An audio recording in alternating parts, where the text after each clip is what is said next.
This is a question I hear from a lot of people who are trying different ways to lose weight, and you get to that point when you are stuck in a rut, or your weight loss, at first it was okay, but now you have stalled. At this point, what do you do? So what I did was I interviewed over 1,000 women, and I said, what did you do? Breakfast, lunch, and dinner. What did you do? What did you eat? How'd you do it? I used the information and these tips that people told me to develop my 5 fire rules. The Bible talks about fasting over 77 times. It doesn't say if you fast, right? It says when you do it.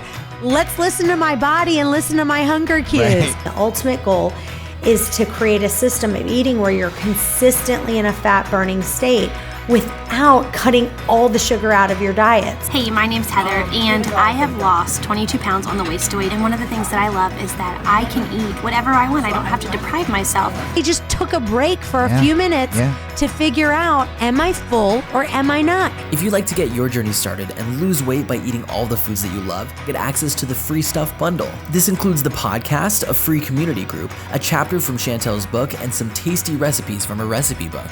And we have a video course packed with content that will give you the Thin Eater interviews, as well as go in depth on the 5 Fires rules. Click the link below to get an exclusive video training from the course.